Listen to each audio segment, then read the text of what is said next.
नमस्कार दोस्तों, स्वागत है आप सभी का डेली 11 में। आज का हमारा सेशन होगा उत्तराखंड से संबंधित उत्तराखंड के राजनीतिक व प्रशासनिक तथ्यों पर बात करेंगे।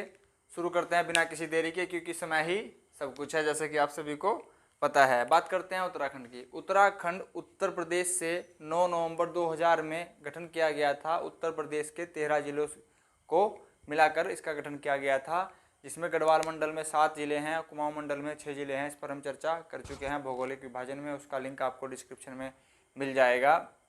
बात करते हैं राजनीति और प्रशासनिक ढांचे पर उत्तराखंड की। ठीक है, आपको पता चल गया गठन कब किया गया था। 9 नवंबर 2000 में। तथ्य पसंद आए तो नोट करते रहिएगा, जो आपको पता है आपका मन है मत करिएगा। 9 नवंबर में गठन किया गया। यह है भारत का 27वां राज्य है दोस्तों। अगर बात करें हिमालय की, तो हिमालय में इसका क्रम आता है 11वां। 10 पहले कौन से राज्य हैं, इस पर भी हम चर्चा कर चुके हैं। उत्तराखंड के भौगोलिक विभाजन पर डिस्क्रिप्शन में लिंक मिल जाएगा, आप उसमें जाकर उसको देख सकते हैं। अगर यहाँ पर सॉरी दोस्तों, हिमालय की बात करूँ कि हिमालय दिवस कब मनाया जाता है, तो 9 सितंबर, इसी माह में 9 सितंबर को मनाया जा चुका है। बात करते हैं इसका नाम था यहाँ पर उत्तरांचल।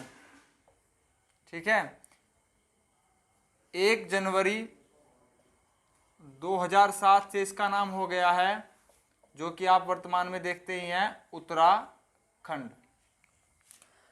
ठीक है दोस्तों, बात कर लेते हैं अब उत्तराखंड के राज्य चिन्हों पर। राज्य चिन्ह,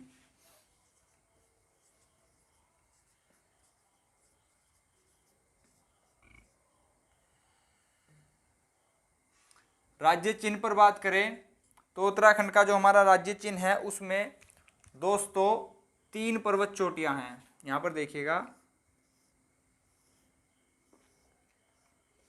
ऐसे करके 3 पर्वत चोटियां हैं। जो बीच की चोटी होगी वो और दोनों से उच्च होगी। इस चोटी से 4 गंगा की लहरें निकलती हुई दिखाई गई हैं। ठीक है, मैं जो ये फिगर बना रहा हूँ, ये आपके स्मृति में रहेगा। एग्जाम परीक्षा भवन में आपको इससे लाभ मिलेगा।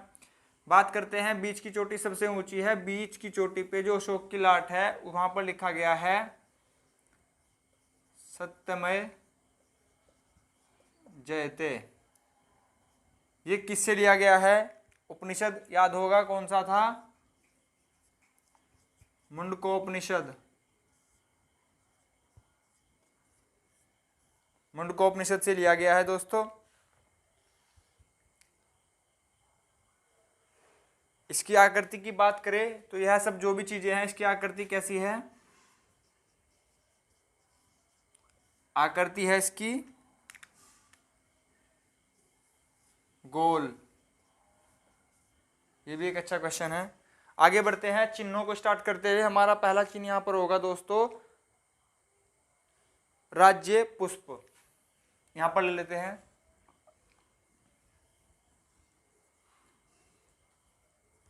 राज्य पुष्प।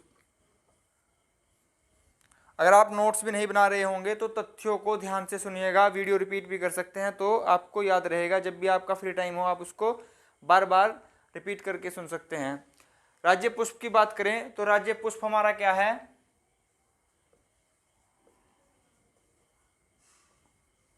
बरहम कमल। बरहम कमल कौन से कुल का पौधा है? अगर कुल की बात करें तो इसका कुल होगा एस्टेरेसी कुल का पौधा है। एस्टेरेसी कुल का पौधा है। ठीक है, बात करें इसका वैज्ञानिक नाम क्या है? वैज्ञानिक नाम क्या है? ब्रह्मकमल का वैज्ञानिक नाम है सुसूरिया अबलवेटा। सूर्या अब वे लेटा। आपको पूरा प्रोनाउंसिएशन बिल्कुल अच्छे से याद करने की जरूरत नहीं है, ऑप्शन में देख के आपके याद आ जाएगा कि सेंस से ही पता लग जाएगा क्या है। आप इसको बस एक बार, एक या दो बार पढ़ लीजिएगा कि सोसूरिया ब्लेवेटा करके कुछ था, ऑप्शन में देख के आप इसको लगा पाएंगे। बात करते हैं उत्तराखंड में इसकी कितनी प्रजाति पाई जाती है। हमारे यहाँ उत्तराखंड में इसकी प्रजाति की संख्या दोस्तों है 24। इंपोर्टेंट होगा ये। विश्व में बात करें, विश्व में कितनी है दोस्तों, तो आंसर होगा 210। सभी तथ्य इंपोर्टेंट है दोस्तों ये। बात करते हैं स्थानीय भाषा में से क्या कहा जाता है। स्थानीय भाषा में इसका नाम है, स्थानीय भाषा में इसको जो यहाँ के निवासी हैं बोलते हैं कोल पदम। बात करें महाभारत के वन पर्व में इसको क्या कहा गया है दोस्तों। महाभारत के वन पर्व में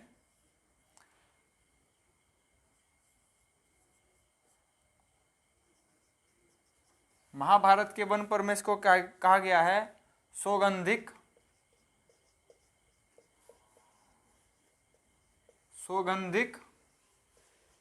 पुष्प।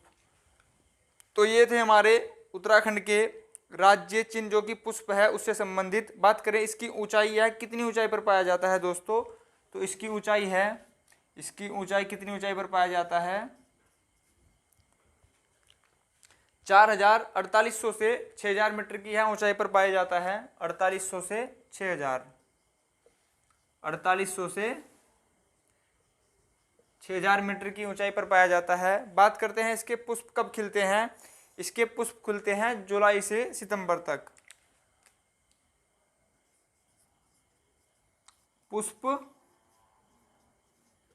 खिलने का समय है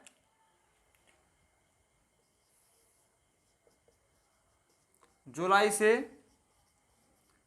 सितंबर तक। बात करें तो जुलाई, अगस्त, सितंबर 3 माह के लिए इसके पुष्प खुलते हैं दोस्तों। ऊंचाई 4800 से 60,000 मीटर 700 मीटर रहेगी, 6000 मीटर रहेगी। बात करते हैं इसकी ऊंचाई है कितनी, तो इस पौधे की ऊंचाई है, अगर पौधे की ऊंचाई की बात करें, पौधे की ऊंचाई की बात करें तो यह 70 से 80 सेंटीमीटर ऊंचाई इसकी होती है। इसके जो पुष्प होते हैं उनका रंग कैसा होता है। पुष्पों के रंग की अगर बात करें, पुष्पों का रंग होता है इसका बैंगनी। अगर बात करें इंग्लिश में अगर लिखा जाएगा तो बैंगनी को सभी को पता है, बैंगनी को क्या कहते हैं फ्रेंड्स, बैंगनी को बोलते हैं वॉयलेट। ठीक है, तो ये सभी तथ्य थे राज्य के पुष्प से संबंधित। चलते हैं राज्य पक्षी पर। राज्य पक्षी क्या होगा। राज्य पक्षी सभी को पता है क्या है हमारा, मोनाल, मनियाल या फिर मुन्नियाल, जो भी बोल सकते हैं। इसके 2-3 नाम है, प्रोनाउंसिएशन में थोड़ा सा अंतर है। देखते हैं राज्य पक्षी। राज्य पक्षी से संबंधित कौन कौन से तथ्य विगत परीक्षाओं में पूछे गए हैं, चर्चा स्टार्ट करते हैं। राज्य पक्षी, पहले तो नाम ही लिख लीजिए, क्या है, मोनाल, या फिर बोल सकते हैं डफिया। मोनाल यहां पर मादा है, डफिया नर, ये एक ही प्रजाति से संबंधित है। मोनाल का और नाम यहां पर है, मोनाल को बोलते हैं दोस्तों हम मुनियाल या फिर मनियाल। मुनाल या फिर मनियाल। ठीक है, इसके वैज्ञानिक नाम पर चर्चा कर लेते हैं। वैज्ञानिक नाम क्या है इसका दोस्तों, वैज्ञानिक नाम, मुनियाल का वैज्ञानिक नाम है लोफोफोरस इम्पिजेंस, लोफोफोरस इम्पिजेनस, लोफोफोरस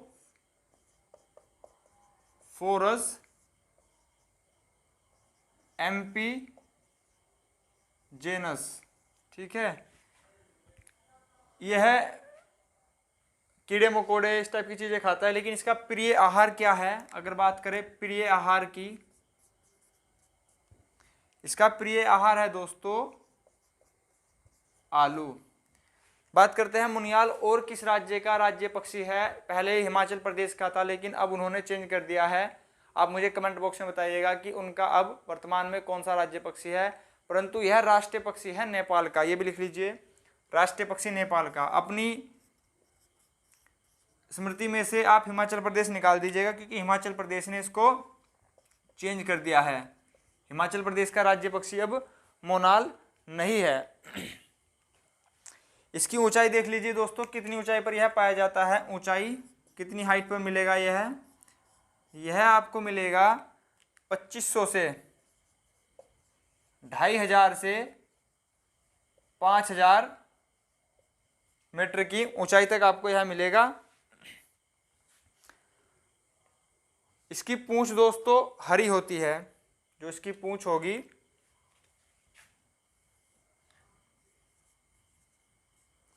पूंछ का जो कलर होगा वो होगा ग्रीन, हरा रंग होगा।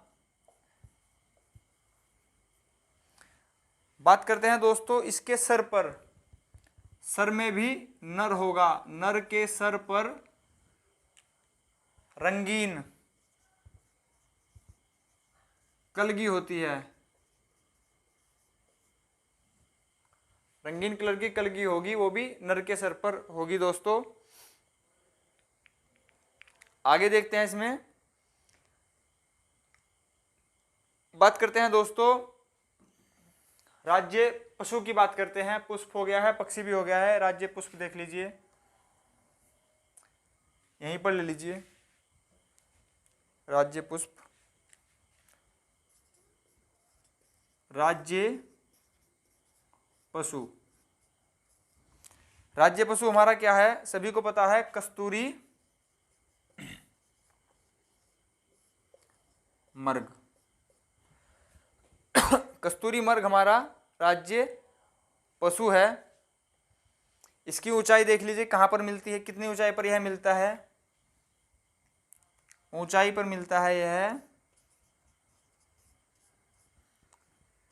2000 से 2 से 5000 मीटर की ऊंचाई पर मिलता है।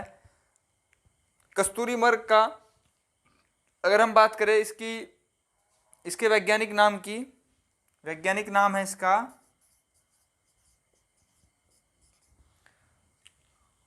Masks काइसोगास्टर, masks काइसोगास्टर। दोस्तों मैं जितने भी आपको वैज्ञानिक नाम बता रहा हूं, जैसे यहां पर पुष्प को हो गया सोसूरिया ब्लवेटा, पक्षी का हो गया लोफोफोरस इम्पिजेंस, पशु का हो गया मास्कस काइसोगास्टर, करेक्ट या फिर एग्जैक्ट आपको याद ना भी रहे तो कोई बात नहीं, बस इतना याद रखिएगा कि ऑप्शन जब आप देखें तो आपको याद आ जाए। ठीक है, इसका वैज्ञानिक नाम मास्कस काइसोगास्टर। इसको हम हिमालय मस्क डियर भी बोल देते हैं दोस्तों, Himalayan musk deer, Himalayan musk deer. ठीक है, आगे चलते हैं। कस्तूरी मर्ग का जो रंग होता है, कलर होता है, इसका रंग होता है ब्राउन, भूरा, भूरे रंग का हमारा कस्तूरी मर्ग होता है। बात करते हैं इसके जो जबड़े में होते हैं 2 दांत होते हैं, लंबे लंबे होते हैं, जिससे अपनी स्वयं की रक्षा कर पाता है जब इस पर किसी बड़े जानवर का हमला होता है, शिकार किया जाता है। शिकार से भी इसकी जो जनसंख्या है उस पर काफ़ी प्रभाव पड़ रहा है, इसकी जनसंख्या काफ़ी कम हो रही है दोस्तों। बात करते हैं इसकी ऊंचाई की, इसकी ऊंचाई कितनी होती है पशु की? ऊंचाई होती है दोस्तों इसकी 20 इंच, यह मात्र 20 इंच की हाइट ऊंचाई रखता है। आयु की बात करें, आयु इसकी लगभग 20 वर्ष होती है दोस्तों। 20 वर्ष की आयु तक यह जीवित रहता है। औसत आयु, गर्भ धारण करने की क्षमता कितनी होती है मादा में? गर्भ धारण यहीं पर लिख देता हूं मैं,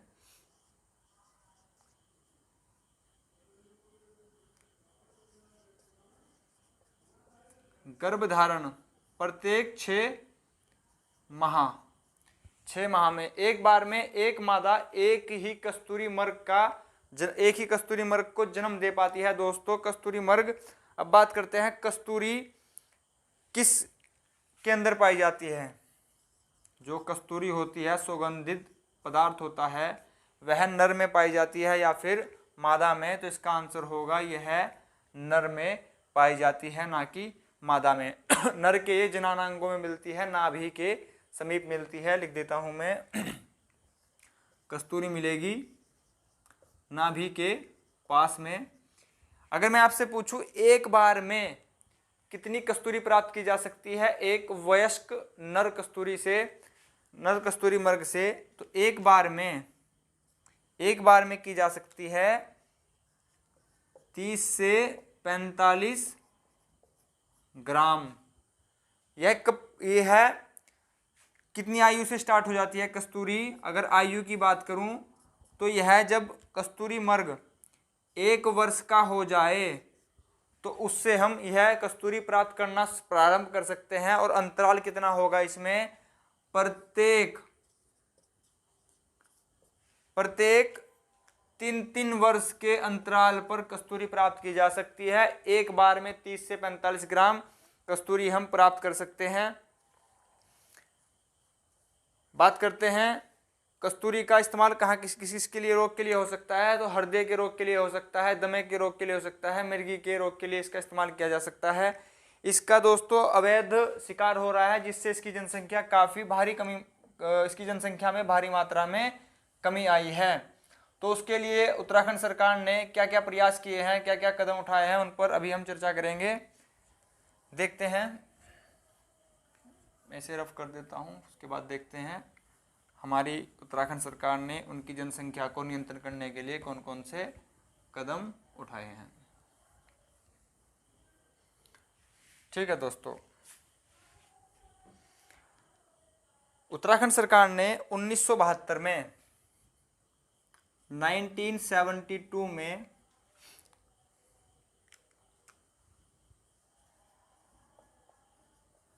चमोली के केदारनाथ वन्यजीव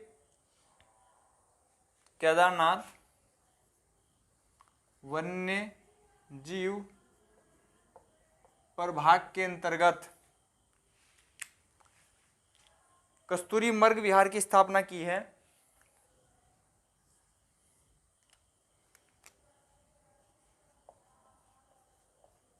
कस्तूरी मर्ग विहार की स्थापना की गई है। सन याद रखिएगा 1972। अगर मैं बात करूं इसके क्षेत्रफल की, तो इसका क्षेत्रफल होगा 967.2 वर्ग किलोमीटर। 967 आप याद रखिएगा, 0.2 आवश्यकता नहीं है दोस्तों, इतना डीप में एग्जामिनर नहीं जाएगा। अन्य प्रयास की बात करें तो 1977 में 1977 में कौन सा प्रयास किया गया था? तो यह भी चमोली के मेहरुडी में, यह भी चमोली के मेहरुडी में कस्तूरी मर्ग अनुसंधान केंद्र की स्थापना की गई है। कस्तूरी मर्ग अनुसंधान केंद्र की स्थापना की गई है 1977 चमोली में मेहरुडी में। अगला प्रयास के बारे में बात करते हैं। 1986 में पिथौरागढ़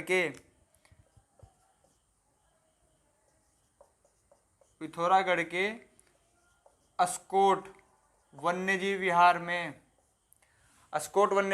में इसके लिए संरक्षण की व्यवस्था की गई है। बात करें अस्कोट का क्षेत्रफल कितना है, तो यह है 599। अगर अप्रोक्स में बात करें तो इसका होगा 600 वर्ग किलोमीटर। इसको सन भी याद रखिएगा, जगह भी याद रखिएगा, जिला भी याद रखिएगा तथा क्षेत्रफल भी याद रखिएगा। विगत परीक्षाओं में क्वेश्चन पूछा जा चुका है। अगला प्रयास के बारे में बात करें तो 1982 के फिर से चलते हैं चमोली में दोस्तों।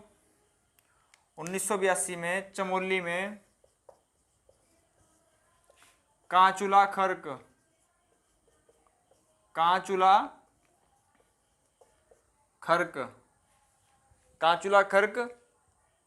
कस्तूरी मर्ग प्रजनन व संरक्षण केंद्र,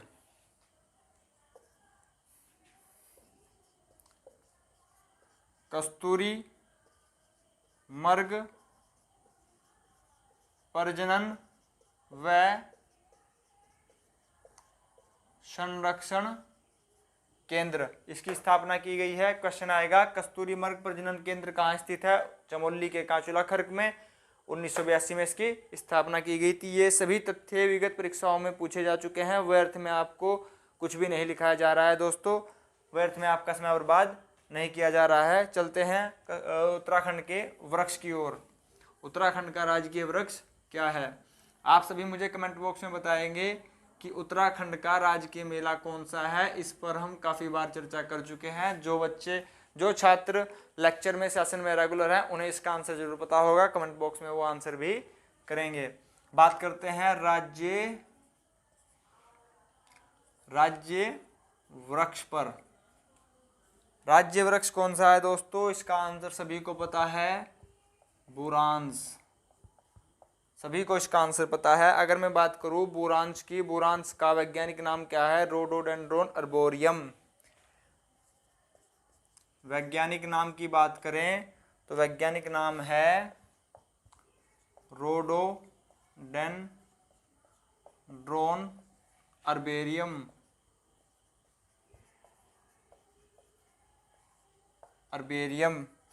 बात करें इसके पुष्पों की, इसके पुष्प कब खिलते हैं? तो इसके पुष्प खिलते हैं दोस्तों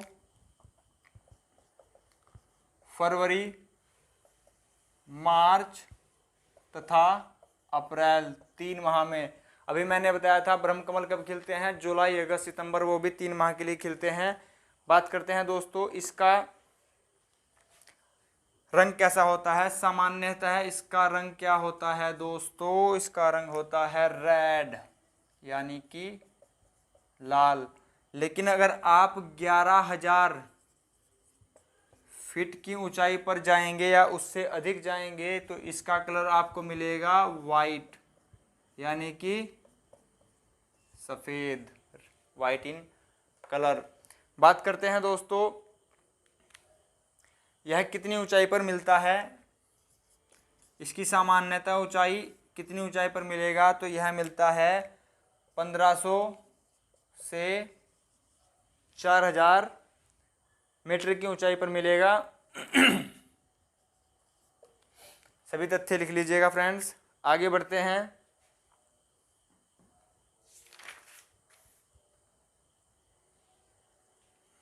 आगे बुरांश की ऊंचाई कितनी होती है? इसकी वृक्ष की ऊंचाई कितनी होती है? पेड़ की ऊंचाई कितनी होती है? तो 20 से 25 फीट का यह हमारा पेड़ होता है। इसकी लकड़ी की बात करें तो इसकी लकड़ी कैसी होती है? लकड़ी बहुत ही मुलायम होती है।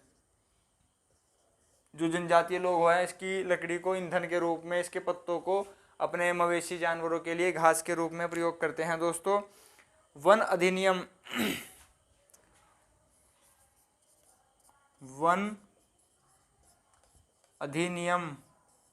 1974 1974 में इसको संरक्षित घोषित किया गया है। ठीक है दोस्तों, तो ये थे हमारे उत्तराखंड के राजनीतिक व प्रशासनिक तथ्य जो विगत परीक्षाओं में पूछे जा चुके हैं तथा आगामी परीक्षाओं में पूछे जाने की पूरी संभावना है दोस्तों। दिसंबर माह में कांस्टेबल की तिथि दे दी गई है, एग्ज़ाम भी दिसंबर माह में हो यह संभावित है। तो हमारे सभी सेशन से आप जुड़े रहिएगा। अभी हमने कल एग्ज़ाम डाला है, नहीं, कल हमारा वैदिक सभ्यता का सेशन आया है, प्लीज़ उसे ज़रूर देखिएगा। और जो सेशन आ रहे हैं विगत परीक्षाओं में जो हो चुकी हैं, कांस्टेबल, वीडियो, दरोगा, इन सभी की पेपर हम डाल चुके हैं व्याख्या सहित, संपूर्ण व्याख्या सहित, उनसे भी आपको लाभ मिलेगा। आपको आज का सेशन पसंद आया हो तो दोस्तों प्लीज़ लाइक कीजिएगा, शेयर कीजिएगा, कमेंट कीजिएगा, सब्सक्राइब कीजिएगा। और आपको इन सेशन में कौन कौन से चेंजेस चाहिए वो भी हमें बताइएगा। आपका फीडबैक हमें मोटिवेट करेगा दोस्तों। तथा आप ये भी बता सकते हैं कि इसमें आपको सबसे ज़्यादा क्या पसंद आया और आप क्या चेंजेस आगामी सेशन में चाहते हैं। आप सभी का वीडियो देखने के लिए बहुत बहुत धन्यवाद दोस्तों। नमस्कार दोस्तों।